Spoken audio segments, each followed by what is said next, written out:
यम यम वापि स्मरण भावम त्यजन्ते कलेवरम तम तमे वेति कौन्ते सदा तद्भाव भावितः। इसका अर्थ है, अंत समय पर जो भाव आपके अंदर चलता है, जो सोच आपके अंदर सबसे मजबूत होती है, वही आपकी अगली स्थिति, अगले जन्म की स्थिति बन जाती है। मतलब मृत्यु के समय आप जो बन चुके होते हैं, वही आगे अगले जन्म में कैरी फॉरवर्ड होता है।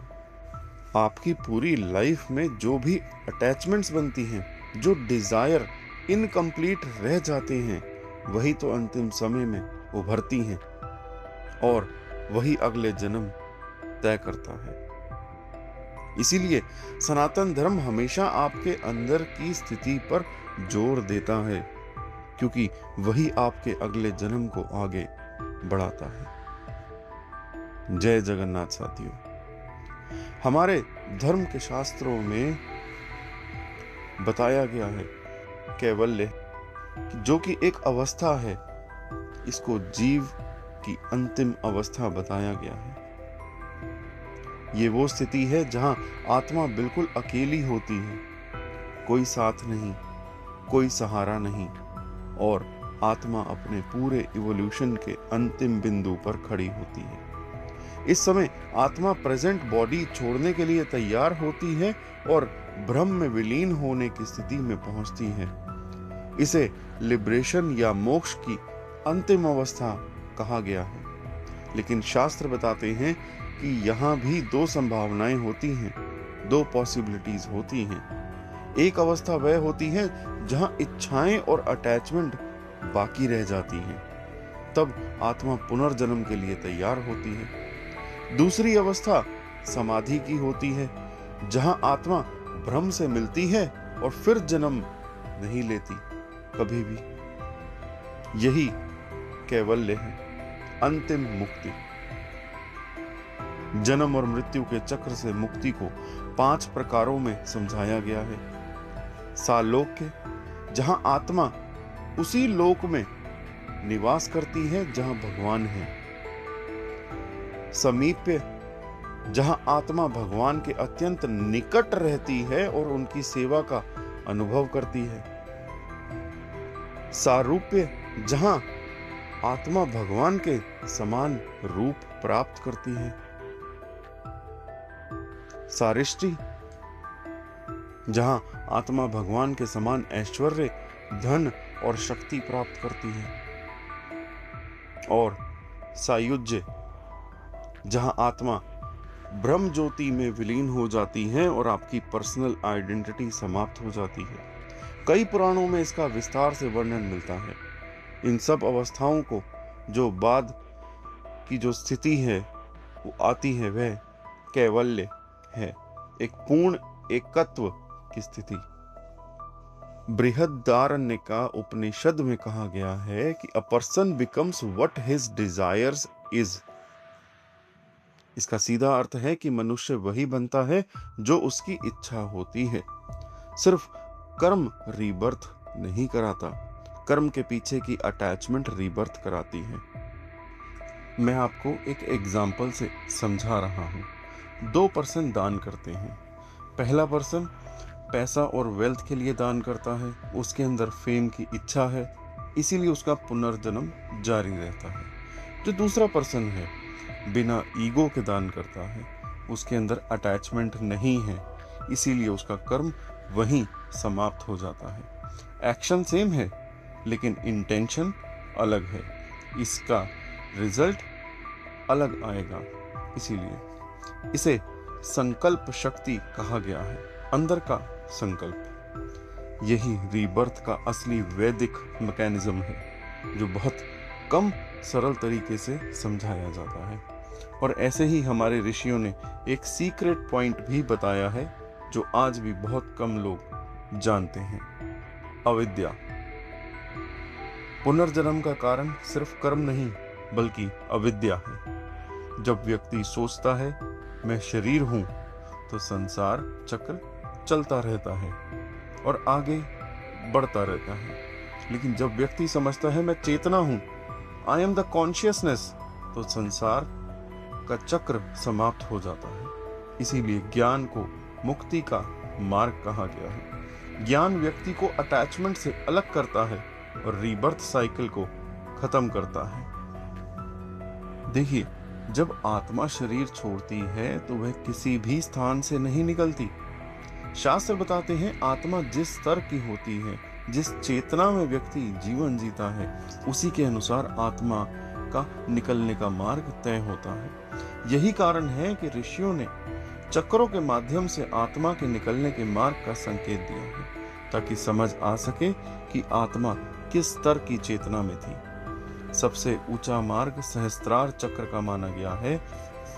सिर के शीर्ष पर ब्रह्मरंध्र अत्यधिक ज्ञान, ध्यान और निस्वार्थ जीवन जीने वाली आत्माएं यहाँ से निकलती हैं। यह वह स्थिति है जहाँ व्यक्ति का अटैचमेंट लगभग समाप्त हो चुका होता है। यहाँ से निकलने वाली आत्मा मुक्ति के बहुत करीब होती है। इसका अर्थ यह है कि व्यक्ति के जीवन में चेतना को उसने ऊपर उठाया, इसीलिए आत्मा भी उच्च मार्ग से निकलती है। ये सीधा संबंध, जितनी उच्च चेतना उतना उच्च मार्ग। इसके बाद आज्ञा चक्र का मार्ग बताया गया है, यानी कि आपकी थर्ड आई का क्षेत्र। ये उन लोगों का मार्ग माना गया है जो ज्ञान और ध्यान में आगे बढ़े हुए होते हैं, लेकिन अभी पूर्ण विरक्ति नहीं हुई होती। ऐसे व्यक्तियों की आत्मा यहां से निकल सकती है। इसका मतलब ये हुआ कि व्यक्ति का जीवन ज्ञान की दिशा में तो रहा, चेतना ऊपर उठी, लेकिन कुछ सूक्ष्म इच्छाएं अभी भी बाकी रहीं। इसीलिए आत्मा उच्च स्तर पर निकलती है, लेकिन अंतिम मुक्ति का स्थिति तक नहीं पहुंच पाती। अब सामान्य मनुष्यों के बारे में शास्त्र बताते हैं कि आत्मा विशुद्धि, अनाहत या मणिपुर चक्रों के क्षेत्र से निकलती है, यानी कि गला, हृदय या नाभि। ये वह स्थिति है जहां व्यक्ति संसार से जुड़ा रहता है, भावनाएं होती हैं, कर्मों का बंधन होता है और मोह पूरी तरह समाप्त नहीं हुआ होता। ऐसे में आत्मा मुख, नाक या कान के मार्ग से बाहर निकलती है। इसका अर्थ यह है कि जीवन में चेतना मध्यम स्तर पर रही, व्यक्ति पूरी तरह सांसारिक भी नहीं था और पूरी तरह मुक्त भी नहीं था। इसीलिए आत्मा का मार्ग भी मध्य स्तर का होता है। यही वह स्थिति है जहां से अधिकतर पुनर्जन्म की प्रक्रिया आगे बढ़ती है। और यदि चेतना बहुत नीचे के स्तर पर रह गई, व्यक्ति केवल वासनाओं, तमस और शारीरिक इच्छाओं में ही उलझा रहा, तो आत्मा निचले चक्रों में, यानी कि स्वादिष्ठान या मूलाधार से निकलती है। इसका अर्थ यह है कि आत्मा अभी भी भारी अटैचमेंट में बंधी हुई है, जीवन से मोह छूटा नहीं है और चेतना नीचे की ओर है। ऐसी आत्माएं पुनर्जन्म के चक्र में अधिक मजबूती से बंध जाती हैं। यहाँ आप देखिए, ये सब उसी बात को मजबूत करता है। रीबर्थ का कारण सिर्फ कर्म नहीं, बल्कि चेतना की स्थिति है। मतलब पूरी बात को जोड़कर समझिए, जब व्यक्ति ज्ञान की ओर बढ़ता है, अटैचमेंट कम होती है, चेतना ऊपर उठती है, आत्मा भी उच्च मार्ग से निकलती है। और जब व्यक्ति पूरी तरह समझ लेता है कि मैं चेतना हूं, तब सहस्त्रार का मार्ग खुलता है और मुक्ति की संभावना बनती है। ये तीनों मिलकर तय करते हैं पुनर्जन्म होगा या मुक्ति।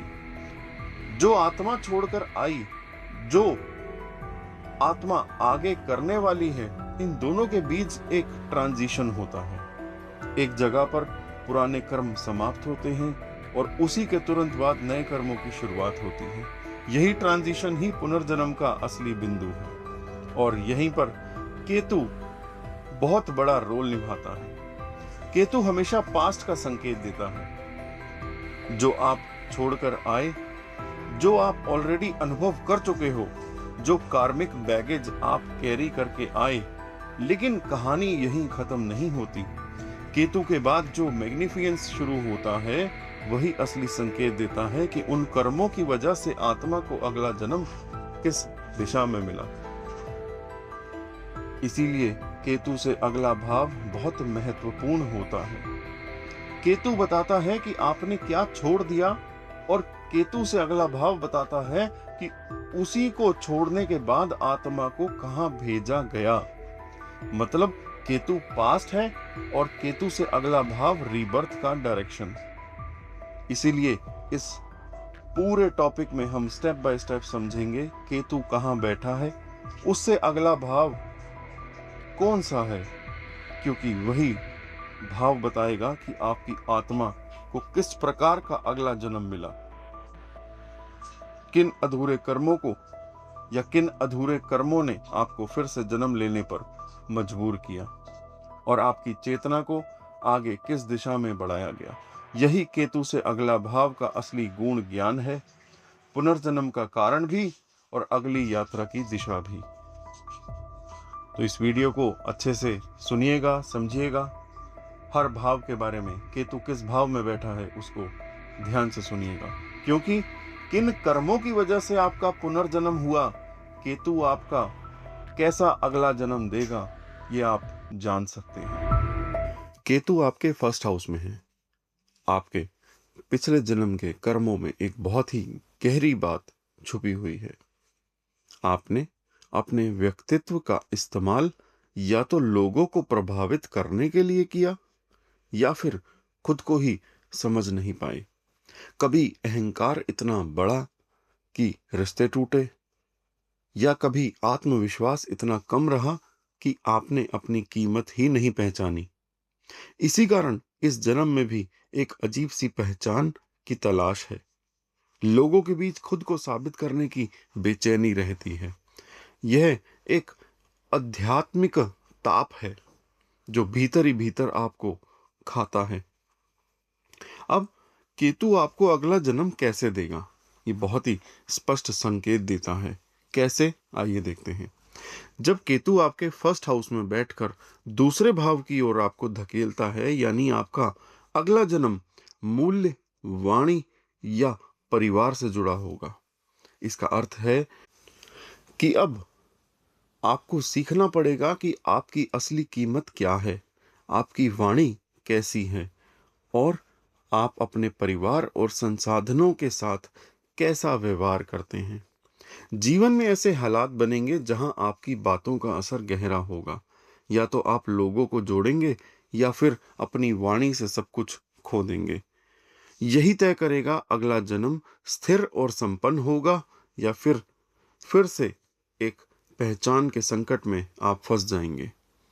इस स्थिति का शास्त्रीय नाम है अहम विच्छिन्न मूल्य संस्कार, अर्थात जहां अहंकार टूटा लेकिन सही मूल्य और पहचान का निर्माण भी अधूरा रहा। कुछ सावधानियां हैं जो आपको बिल्कुल नहीं करनी। अपनी वाणी का गलत उपयोग कभी नहीं करना। कटु शब्द और दिखावे वाली बात ही आपके पतन का कारण बनती है। उपाय बता रहा हूं आपको, ध्यान से नोट करिए। श्री सूक्तम का नियमित पाठ, यह आपके भीतर सही मूल्य, स्थिरता और वाणी की शुद्धता लाता है। आपका पुनर्जन्म इसलिए हुआ क्योंकि आपने खुद को या तो बहुत बड़ा समझ लिया या खुद को कभी समझा ही नहीं। अब इस जन्म में आपको अपनी असली कीमत पहचाननी है।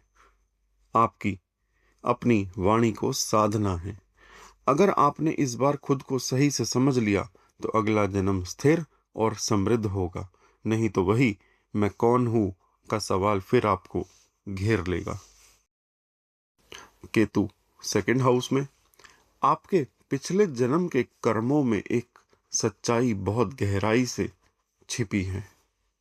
आपकी वाणी ने रिश्तों को या तो जोड़ा या तोड़ा और यही कर्म सबसे बड़ा कारण बना। कभी आपने सच को गलत तरीके से कहा, कभी अपने लाभ के लिए शब्दों का इस्तेमाल किया। इसी वजह से इस जन्म में भी कई बार ऐसा लगता है कि लोग आपको सही से समझ नहीं पाते या आपकी बातों का गलत अर्थ निकाला जाता है। यह आदि भौतिक ताप है जो आपको लोगों के माध्यम से कष्ट देता है। अब केतु आपका अगला जन्म कैसा देगा, इसका संकेत तो बिल्कुल स्पष्ट है। जब केतु सेकंड हाउस में बैठता है और तीसरे भाव की ओर धकेलता है, यानी आपका अगला जन्म प्रयास, साहस और कर्म करने की शक्ति से जुड़ा होगा। इसका अर्थ है कि अब आपको केवल बोलना नहीं, बल्कि खुद करके दिखाना है। जीवन में ऐसे हालात आएंगे जहां आपकी मेहनत, आपका साहस, यही आपकी पहचान बनेगा। यहाँ शब्दों की नहीं, कर्मों की परीक्षा होगी। अगर आपने इस बार अपने प्रयासों को सही दिशा दी, तो अगला जन्म मजबूत और प्रभावशाली होगा। नहीं तो फिर से वही अधूरे संस्कार आपको पीछे खींच लेंगे। इस स्थिति का शास्त्रीय नाम है संस्कार विच्छिन्न पराक्रम साधना। अर्थात जहां पुराने संस्कार टूटे और अब पराक्रम के माध्यम से उन्हें सही करना है। कुछ सावधानी है जिन्हें बिल्कुल नहीं करना। खाली बातें और वादे मत करिए। बिना कर्म के शब्द आपके लिए सबसे बड़ा दोष है। उपाय बता रहा हूं जो कि बहुत गोपनीय और प्रभावशाली है, कि आपको रुद्राष्टध्यायी का पाठ करना है। यह आपकी वाणी को शक्ति देता है और कर्म में स्थिरता लाता है। आपका पुनर्जन्म इसलिए हुआ क्योंकि आपकी वाणी और संस्कारों में शुद्धता की कमी रह गई थी। अब इस जन्म में आपको बोलना कम और करके दिखाना ज्यादा सीखना होगा। अगर आपने इस बार अपने कर्म को पकड़ लिया, तो अगला जन्म साहसी और सफल होगा। नहीं तो वही शब्दों का जाल आपको फिर बांध देगा। केतु थर्ड हाउस में, यानी कि तीसरे भाव में। आपके पिछले जन्म के कर्मों की एक बहुत गहरी सच्चाई छिपी है इसमें। आपने जीवन में बहुत कुछ करने की क्षमता रखी, लेकिन आपके निर्णय या तो जल्दबाजी में थे या फिर डर के कारण अधूरे रह गए। कभी आपने बिना सोचे कदम उठाया, कभी सही समय पर पीछे हट गए। इसी वजह से इस जन्म में भी आपके मन के अंदर एक अजीब सी अस्थिरता, एक बेचैनी रहती है, जैसे कुछ भी करके भी शांति नहीं मिलती। ये आध्यात्मिक ताप है जो भीतर के मन और भावनाओं को अशांत रखता है। अब केतु आपको अगला जन्म कैसा देगा, ये बहुत गहराई से समझने वाली बात है। केतु तीसरे भाव में बैठकर चौथे भाव की ओर धकेलेगा, यानी अगला जन्म मन, मात्र सुख और आंतरिक शांति से जुड़ा होगा। इसका अर्थ है कि आपको बाहरी साहस नहीं, बल्कि भीतर की शांति को पाना सीखना पड़ेगा। जीवन में ऐसे हालात आएंगे जहां आपको बार बार ये महसूस होगा कि असली सुख बाहर नहीं, अंदर है। अगर आपने इस बार अपने मन को स्थिर कर लिया, तो अगला जन्म शांति और संतोष से भरा होगा। नहीं तो वही बेचैनी और असंतुलन फिर से आपको जन्म के चक्र में खींच लाएगा। इस स्थिति का शास्त्रीय नाम है पराक्रम विच्छिन्न मानस साधना।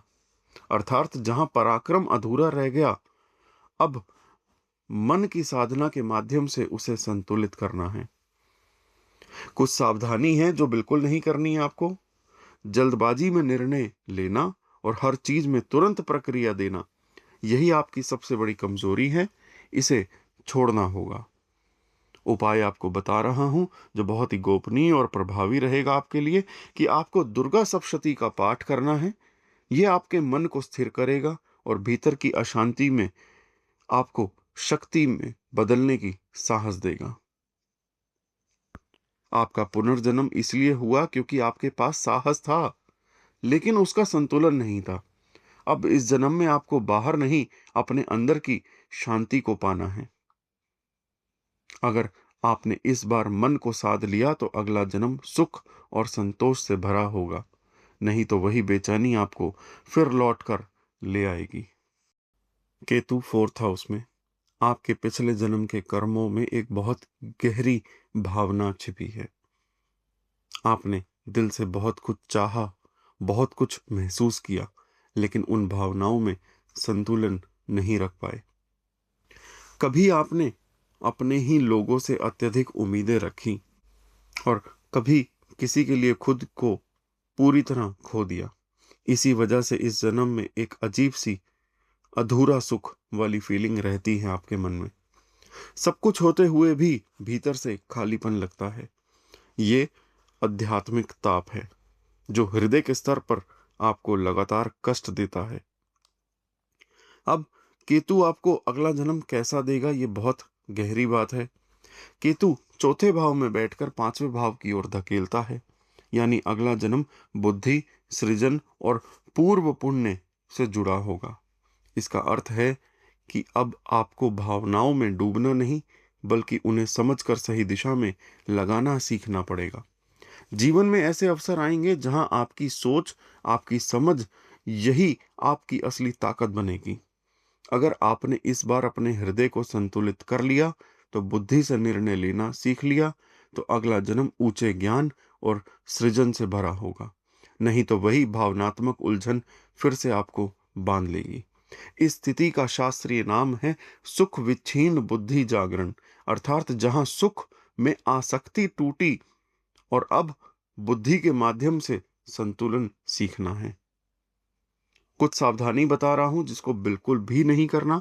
किसी भी रिश्ते या भावना में खुद को पूरी तरह खो देना, अत्यधिक अपेक्षा रखना, यही आपकी सबसे बड़ी कमजोरी बनेगी।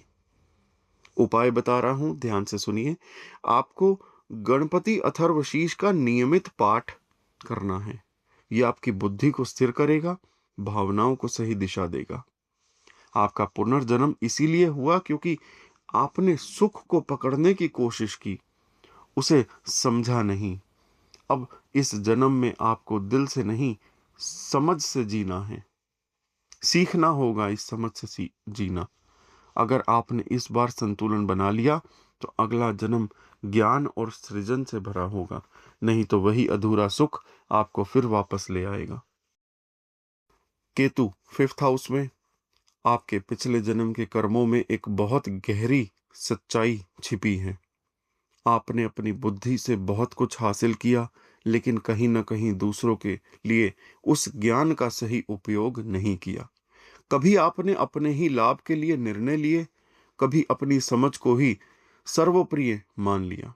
इसी वजह से इस जन्म में भी बार बार ऐसी परिस्थितियां आती हैं जहां आपको संघर्ष, कर्ज या बिना कारण मेहनत करनी पड़ती है।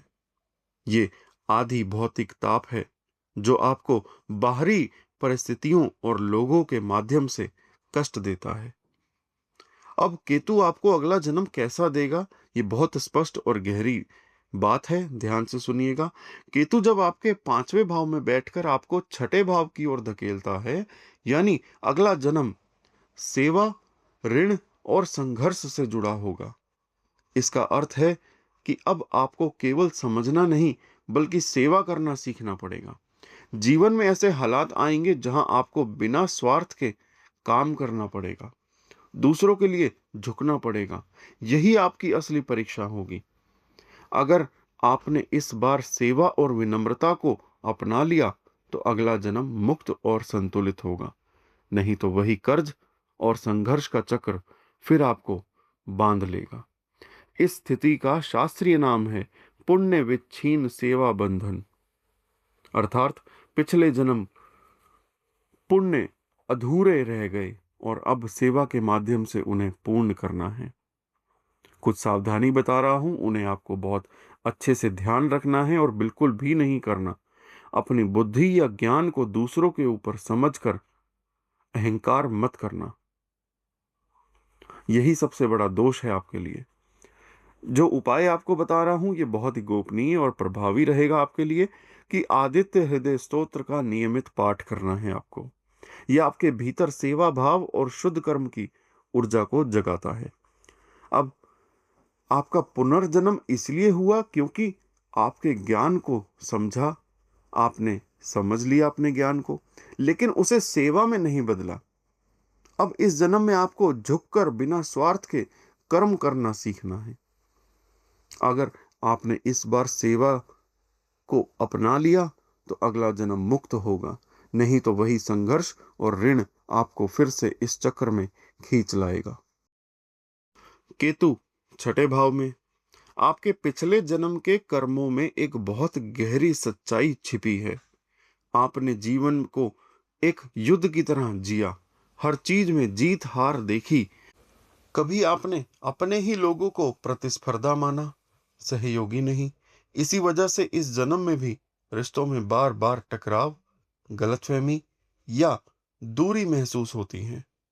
ये आदि भौतिक ताप है जो आपको दूसरों के माध्यम से कष्ट देता है, खासकर रिश्तों में। अब केतु आपको अगला जन्म कैसा देगा, ये बहुत गहराई से समझने वाली बात है। केतु छठे भाव में बैठकर आपको सातवें भाव की ओर धकेलता है, यानी अगला जन्म संबंध, विवाह और साझेदारी से जुड़ा होगा। इसका अर्थ है कि अब आपको संघर्ष नहीं बल्कि संतुलन और सहयोग सीखना पड़ेगा। जीवन में ऐसे हालात आएंगे जहां आपको अपने अहम को छोड़कर दूसरों को समझना पड़ेगा, जहां जीत नहीं बल्कि रिश्तों को बचाना जरूरी होगा। अगर आपने इस बार संतुलन और समझदारी को अपना लिया तो अगला जन्म प्रेम और स्थिर संबंधों से भरा होगा। नहीं तो वही टकराव और संघर्ष आपको फिर उसी चक्र में डाल देंगे। इस स्थिति का शास्त्रीय नाम है ऋण विच्छिन्न संबंध साधना, अर्थात जहां पुराने ऋण और संघर्ष टूटे और अब संबंधों के माध्यम से संतुलन सीखना है। कुछ सावधानी बता रहा हूं जिनको बिल्कुल भी ट्राई नहीं करना आपने, कि हर रिश्ते को जीत हार की नजर से नहीं देखना। अहंकार और तुलना ही आपके संबंधों को तोड़ती है। उपाय जान लीजिए जो कि बहुत प्रभावशाली रहेगा। आपको लक्ष्मी नारायण स्तोत्र का नियमित पाठ करना है। यह संबंधों में संतुलन, प्रेम और सामंजस्य लाता है। आपका पुनर्जन्म इसलिए हुआ क्योंकि आपने जीवन को संघर्ष बना लिया, अपने जीवन को आपने रिश्तों को समझा ही नहीं। अब इस जन्म में आपको जीतना नहीं बल्कि निभाना सीखना है। अगर आपने इस बार संतुलन पकड़ लिया तो अगला जन्म प्रेम और स्थिरता से भरा होगा। नहीं तो वही टकराव आपको फिर वापस खींच लेगा। केतु आपका 7th हाउस में बैठा है। आपके पिछले जन्म के कर्मों में एक बहुत गहरी सच्चाई छिपी थी। आपने संबंधों को या तो एक सहारा बना लिया या एक सौदा। कहीं ना कहीं सच्चा संतुलन नहीं बना पाए, या तो खुद को दबाया या दूसरों को। इसी वजह से इस जन्म में भी रिश्तों में अचानक बदलाव, टूटन या गहराई का डर महसूस होता है। जैसे कोई भी रिश्ता स्थायी नहीं लगता। ये आध्यात्मिक ताप है जो भीतर आपको असुरक्षा और गहराई से, भय से कष्ट देता है। अब केतु आपको अगला जन्म कैसा देगा, ये बहुत गूढ़ और गहरी बात है। केतु जब 7वें भाव में बैठकर 8वें भाव की ओर धकेलता है, यानी अगला जन्म गुप्त कर्म, परिवर्तन और जीवन के रहस्यों से जुड़ा होगा। इसका अर्थ है कि अब आपको सतही संबंध नहीं बल्कि गहराई में उतरना सीखना पड़ेगा। जीवन में ऐसे हालात आएंगे जहां सब कुछ अचानक बदल सकता है, रिश्ते, परिस्थितियां, विश्वास, और आपको हर बार खुद को अंदर से बदलना पड़ेगा। अगर आपने इस बार गहराई को स्वीकार कर लिया, अपने डर का सामना कर लिया, तो अगला जन्म आध्यात्मिक रूप से बहुत ऊंचा होगा। नहीं तो वही मोह और डर आपको फिर से उसी चक्र में बांध देगा। इस स्थिति का शास्त्रीय नाम है संबंध विच्छिन्न गुह्य परिवर्तन, अर्थात जहां संबंधों का मोह टूटा और अब गूढ़ परिवर्तन के माध्यम से आत्मा को आगे बढ़ना है। सावधानी जिसको आपने बिल्कुल भी भूलना नहीं है। किसी भी रिश्ते में अत्यधिक निर्भरता या पूरी तरह खुद को खो देना, यही आपकी सबसे बड़ी कमजोरी होगी। उपाय के लिए आपको काल भैरव अष्टक का नियमित पाठ, यह आपको भय से मुक्त करता है, गहरे परिवर्तन को सहज बनाता है। आपका पुनर्जन्म इसीलिए हुआ क्योंकि अपने संबंधों को समझा नहीं, या तो उनमें खो गए या उनसे भाग गए। अब इस जन्म में आपको गहराई में उतरना है, अपने डर का सामना करना है। अगर आपने इस बार खुद को बदल लिया तो अगला जन्म आध्यात्मिक रूप से बहुत ऊंचा होगा।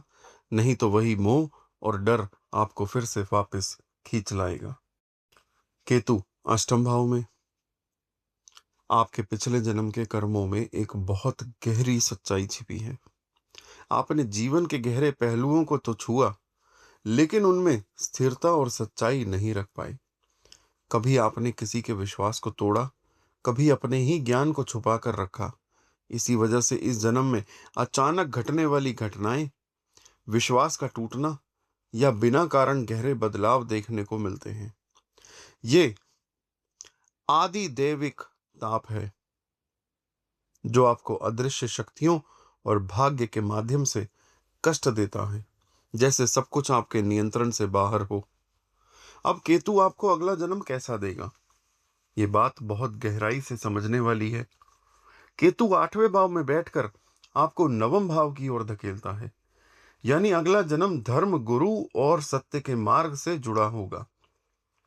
इसका अर्थ है कि आपको गुप्तता नहीं, बल्कि सत्य और धर्म के खुले मार्ग पर चलना सीखना पड़ेगा। जीवन में ऐसे हालात आएंगे जहां आपको सही और गलत के बीच स्पष्ट निर्णय लेना होगा, जहां छुपाना विकल्प नहीं होगा, केवल सच्चाई को अपनाना ही मार्ग होगा। अगर आपने इस बार धर्म को पूरी निष्ठा से पकड़ लिया तो अगला जन्म उच्च और पुण्य पूर्ण होगा, नहीं तो वही गुण उलझने आपको कर्म और फिर से उसी चक्र में बांध देंगी। इस स्थिति को शास्त्रीय नाम दिया गया है गुह्य विच्छिन्न धर्म अन्वेषण, अर्थात जहां गुप्त कर्मों में विघटन हुआ और अब धर्म की खोज के माध्यम से आत्मा को आगे बढ़ना है। कुछ सावधानी बता रहा हूं जिसको बिल्कुल भी नहीं करना। सच्चाई को छुपाना या किसी के विश्वास के साथ खेलना, यही सबसे बड़ा दोष आपके लिए होगा। उपाय के लिए नारायण कवच का नियमित पाठ करें। यह आपको धर्म के मार्ग पर स्थिर करता है और अदृश्य भय से रक्षा करता है। देखिए, आपका पुनर्जन्म हुआ इसलिए क्योंकि आपने रहस्यों को जाना, लेकिन उन्हें धर्म से नहीं जोड़ा। अब इस जन्म में आपको छुपाना नहीं है, बल्कि सच्चाई को जीना है। अगर आपने इस बार धर्म को पकड़ लिया तो अगला जन्म ऊंचा और पुण्य से भरा होगा, नहीं तो वही गहराई और उलझन आपको फिर वापस ले आएगी। केतु नवम भाव में, जब केतु 9वें भाव में बैठता है तो यह केवल धर्म का भंग नहीं करता, ये बताता है आपके पिछले जन्म में धर्म का अनुभव अधूरा रह गया था। आपने सत्य को जाना पर उसे पूरी तरह जिया नहीं, इसीलिए पुनर्जन्म हुआ। क्योंकि ज्ञान था लेकिन आचरण स्थिरता नहीं थी। आपके पिछले जन्म के कर्मों में एक बहुत गहराई दिखाई देती है। आपको धर्म, गुरु, शास्त्र, इन सब का ज्ञान मिला था, लेकिन आपने उसे अपने कर्म में उतारने में कहीं ना कहीं दूरी बना ली। कभी आपने सही रास्ता देखा पर उसे अपनाने में डर लगा। कभी आपने सच्चाई को जाना लेकिन समाज या अपने लाभ के कारण उससे हट गए। यही कारण है कि इस जन्म में भी आपके अंदर एक अजीब सा खालीपन है। एक सही क्या है का कंफ्यूजन बना रहता है। ये आदि दैविक ताप है जो आपके भीतर से बार बार संकेत देता है कि अभी भी कुछ अधूरा है। अब केतु अगला जन्म कैसा देगा, ये बहुत सीधी और गहरी बात है। केतु 9वें भाव में बैठकर 10वें भाव की ओर धकेलता है, यानी अगला जन्म कर्म प्रधान होगा। इसका अर्थ है कि आपको अब केवल ज्ञान नहीं मिलेगा, बल्कि आपको कर्म के मैदान में उतरकर अपने धर्म को साबित करना पड़ेगा। आपके जीवन में ऐसे हालात आएंगे जहां आपको बार बार जिम्मेदारी लेनी पड़ेगी, भागने का विकल्प नहीं मिलेगा, और यही तय होगा कि अगला जन्म ऊंचा होगा या फिर से उसी चक्र में आप फंसोगे। इस स्थिति का शास्त्रीय नाम है धर्म विच्छिन्न कर्म बंधन, अर्थात जहां धर्म अधूरा रह गया और कर्म के माध्यम से उसे पूरा करना है। सावधानी जो आपको बता रहा हूं, जिसको बिल्कुल भी नहीं करना। अपने जीवन में कभी भी सही बात जानते हुए भी उसे टालना नहीं। कल कर लेंगे, यही सबसे बड़ा दोष है आपके लिए। आपके लिए उपाय क्या है? सबसे बड़ा महा उपाय, विष्णु सहस्त्र नाम का स्तोत्र नियमित पाठ करिए। यह आपके अधूरे धर्म को स्थिर कर्म में बदलने की शक्ति देगा। आपका पुनर्जन्म हुआ ही इसलिए है कि आपने धर्म को समझा लेकिन जिया नहीं। अब इस जन्म में आपको केवल समझना नहीं, बल्कि हर हाल में सही कर्म करना है। अगर आपने इस बार कर्म को पकड़ लिया, तो अगला जन्म ऊंचा होगा, और नहीं तो वही अधूरापन फिर से आपको वापस खींच लाएगा इसी जंग में। केतु कर्म के घर में यानी कि 10वें भाव में आपके पिछले जन्म के कर्मों में एक बहुत गहरी सच्चाई छिपी है। आपने अपने काम से बहुत कुछ पाया, लेकिन अंदर से संतुष्टि नहीं मिली। कभी अपने समाज के लिए काम किया, कभी अपने दिल की नहीं सुनी, कभी अपने नाम और पहचान के लिए कर्म किया। इसी वजह से इस जन्म में भी एक अजीब सा खालीपन महसूस होता है। सब कुछ करते हुए भी लगता है कुछ कमी है। यह आध्यात्मिक ताप है, जो भीतर से आपको यह एहसास दिलाता है कि केवल बाहरी सफलता काफी नहीं है। अब केतु आपको अगला जन्म कैसा देगा, यह बहुत गहराई से समझने वाली बात है। केतु जब 10वें भाव में बैठकर 11वें भाव की ओर धकेलता है, यानी अगला जन्म लाभ, इच्छाओं और सामाजिक नेटवर्क से जुड़ा होगा। इसका अर्थ है कि अब आपको केवल कर्म नहीं, बल्कि अपनी इच्छाओं और उनके परिणाम को समझना पड़ेगा। जीवन में ऐसे हालात आएंगे जहां आपकी हर इच्छा पूरी होने के करीब होगी, लेकिन साथ ही ये भी परीक्षा होगी कि आप उसे कैसे संभालते हैं। अगर आपने इस बार अपनी इच्छाओं को संतुलित कर लिया और केवल सच्ची जरूरतों को अपनाया, तो अगला जन्म समृद्ध और संतुलित होगा। नहीं तो वही इच्छाओं का जाल आपको फिर से बांध लेगा। इस स्थिति का शास्त्रीय नाम है कर्म विच्छिन्न कामना परीक्षण। अर्थात कर्म का मोह टूटा और अब इच्छाओं की परीक्षा के माध्यम से आत्मा को आगे बढ़ना है। सावधानी, क्या बिल्कुल नहीं करना चाहिए आपको? हर चीज को पाने की लालसा और दूसरों की से तुलना, यही आपकी सबसे बड़ी कमजोरी है। इसे छोड़ना होगा। उपाय आपको पुरुष सूक्त का नियमित पाठ करिए। यह आपकी इच्छाओं को शुद्ध करता है और कर्म को दिव्यता से जोड़ता है। आपका पुनर्जन्म इसलिए हुआ क्योंकि आपने कर्म तो किया, लेकिन उसमें सच्ची संतुष्टि नहीं पाई। अब इस जन्म में आपको अपनी इच्छाओं को समझना है, उन्हें संतुलित करना है। अगर आपने इस बार सही इच्छा को पकड़ लिया, तो अगला जन्म समृद्ध, संतुलित होगा। नहीं तो वही अधूरी चाहते आपको फिर वापस खींच लेंगी। केतु 11th हाउस में यानी कि लाभ के भाव में, 11वें भाव में केतु आपके पिछले जन्म के कर्मों में एक बहुत गहरी सच्चाई छिपी है। आपने जीवन में बहुत कुछ हासिल किया, लेकिन भीतर हमेशा कुछ अधूरा महसूस हुआ। कभी आपने हर चीज पाने की कोशिश की, कभी लोगों और नेटवर्क में खुद को इतना उलझा लिया कि आपने आप से दूर हो गए आप। इसी वजह से इस जन्म में भी बार बार ऐसा लगता है, सब कुछ होते हुए भी शांति नहीं। ये आध्यात्मिक ताप है, जो भीतर आपको लगातार बेचैन रखता है, संतोष नहीं आने देता। अब केतु आपको अगला जन्म कैसा देगा, ये बहुत गहरी और अंतिम अवस्था की बात है। केतु 11वें भाव में बैठकर 12वें भाव की ओर धकेलता है, यानी अगला जन्म मोक्ष, त्याग और आत्मिक मुक्ति से जुड़ा होगा। इसका अर्थ है कि अब आपको पाने की नहीं, बल्कि छोड़ने की कला सीखनी पड़ेगी। जीवन में ऐसे हालात आएंगे जहां आपको खुद ही बहुत कुछ छोड़ना पड़ेगा। लोग, इच्छाएं, अपेक्षाएं, और वहीं से असली शांति की शुरुआत होगी।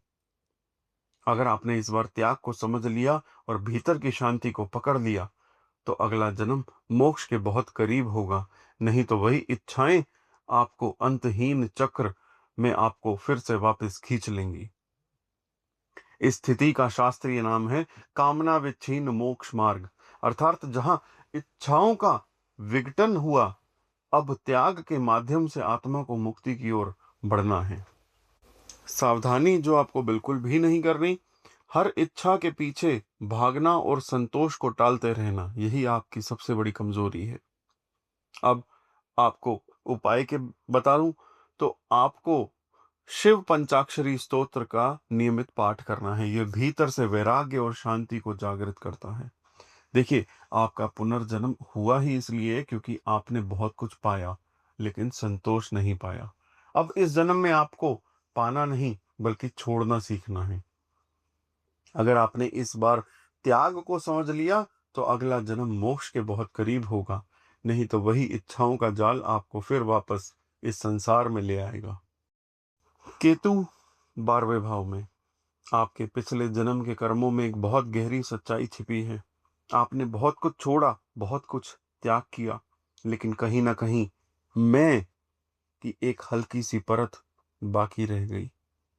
अपने संसार से दूरी बनाई, लेकिन खुद को पूरी तरह समझ नहीं पाए। इसी वजह से इस जन्म में भी एक अजीब सा डिस्कनेक्ट महसूस होता है, जैसे आप इस दुनिया में हैं लेकिन पूरी तरह जुड़े नहीं। ये आधी दैविक ताप है जो आपको अदृश्य रूप से ये एहसास दिलाता है कि अभी भी कुछ अधूरा है, कुछ समझना बाकी है। अब केतु आपको अगला जन्म कैसे देगा, ये सबसे गहरी और निर्णायक बात है। केतु 12वें भाव में बैठकर जब लगन को यानी कि पहले भाव की ओर धकेलता है, यानी अगला जन्म स्वयं अस्तित्व और पहचान से जुड़ा होगा। इसका अर्थ है कि अब आपको त्याग नहीं बल्कि अपने वास्तविक स्व को पूरी तरह जानना है, जीना है। जीवन में ऐसे हालात आएंगे जहां आपको बार बार खुद से सामना करना पड़ेगा। आप कौन हैं, क्यों हैं। अगर आपने इस बार अपने वास्तविक स्वरूप को पहचान लिया, अहंकार को पूरी तरह समझ लिया, तो अगला जन्म पूर्णता और आत्मबोध से भरा होगा। नहीं तो वही अधूरा त्याग और भ्रम आपको फिर से इस चक्कर में खींच लाएगा। इस स्थिति का शास्त्रीय नाम है मोक्ष विच्छिन्न आत्मबोध साधना, अर्थात जहां मोक्ष अधूरा रह गया और अब आत्मबोध के माध्यम से उसे पूर्ण करना है। सावधानी जो बिल्कुल नहीं करना चाहिए आपको, झूठे त्याग और दिखावे वाले वैराग्य में मत फंसिए, ये आपको सच्चाई से दूर कर देगा। उपाय क्या है? विष्णु शांताकारम मंत्र का नियमित पाठ। यह आपके अहंकार को शांत करता है और आत्मा को उसके वास्तविक स्वरूप से जोड़ता है।